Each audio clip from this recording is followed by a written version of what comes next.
প্রধানমন্ত্রী যেমনটা বলেছিলেন, যারা হামলা চালিয়েছে সেই সন্ত্রাসবাদী এবং তাদের মদতদাতা কাউকে ছাড়া হবে না, একেবারে বেছে বেছে বদলা নেওয়া হবে। কেন্দ্রীয় স্বরাষ্ট্রমন্ত্রী তিনি স্পষ্টই জানিয়েছিলেন যে ইঞ্চিতে ইঞ্চিতে সন্ত্রাসবাদ দমন করতে ভারত সরকার বদ্ধপরিকর। আর সেই ছবি আমরা দেখলাম গতকাল, যেখানে একেবারে প্রত্যাঘাত আনলো ভারত।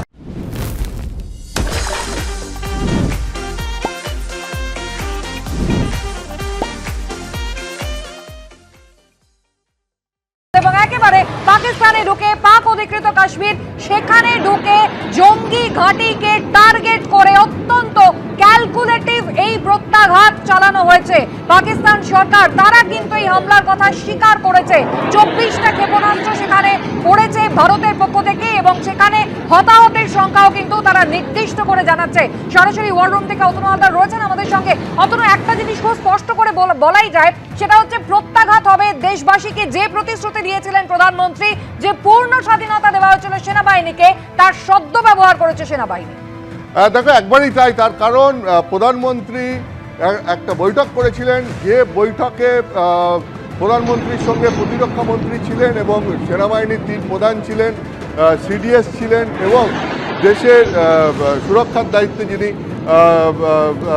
তিনি ছিলেন। অর্থাৎ এরা প্রত্যেকে মিলে যে বৈঠকটা হয়, সেই বৈঠকে সেনাবাহিনীর ওপর দায়িত্ব দেওয়া হয় এবং সেখানে বলা হয় যে সেনাবাহিনী সিদ্ধান্ত নেবে কবে, কোথায়, কখন স্ট্রাইক করা হবে এবং সেনাবাহিনীকে পূর্ণ স্বাধীনতা দেওয়া হয় এবং যেটা পুরোটা কোঅর্ডিনেট করছিলেন অজিত দোভাল এবং সেই মতোই ঠিক একদম পুরোটা পরিকল্পনা পুরোটা হয়েছিল।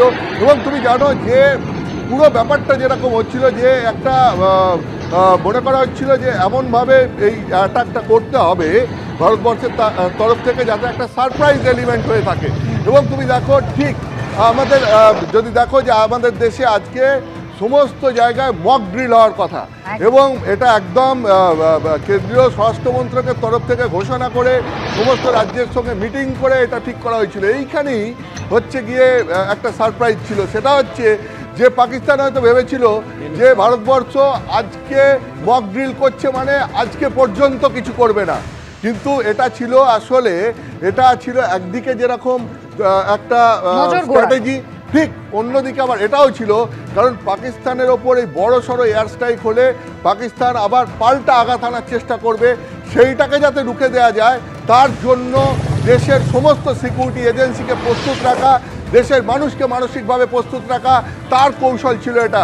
এবং পাকিস্তান হয়তো ভেবেছিল যে এই সারপ্রাইজ অ্যাটাক বা অ্যাটাক যাই হোক না কেন সেটা হবে হয়তো আজকের পর, তার কারণ আজকে পর্যন্ত এই মক ড্রিল হওয়ার কথা এবং তার ঠিক আগের রাতে যেভাবে ভারতবর্ষ পুরো ভারতীয় সেনাবাহিনী পিওকে এবং পাকিস্তানের মাটিতে ঢুকে অ্যাটাক করেছে, তাতে পাকিস্তান খানিকটা সারপ্রাইজ তো হয়েইছে, এটা বলাই যায়। কুসুমিতা, একেবারেই অতনু, ভারত যেভাবে প্রত্যাঘাত হেরেছে তাতে পাকিস্তান সত্যি কিছুটা নড়ে গিয়েছে তো বোঝাই যাচ্ছে। তার কারণ গত 13 দিন ধরে যেভাবে সংঘর্ষ বিরতি লঙ্ঘন করে একেবারে সীমান্তে গোলাগুলি চলছিল সেটা কিন্তু এখনো অব্যাহত রয়েছে, বরং তার মাত্রা আরো বেড়েছে। একদিকে উরি, কুপওয়ারা, পুঞ্চ, রাজৌরি বিভিন্ন সেক্টরে কিন্তু একেবারে অশান্তি ক্রমাগত বাড়ছে এবং পাকিস্তান প্রত্যাঘাত করবে এমনটাই বিশেষজ্ঞরাও মনে করছেন। তার জন্য এলওসি বরাবর কিন্তু সেনার সংখ্যাও ক্রমাগত বাড়ানো হচ্ছে।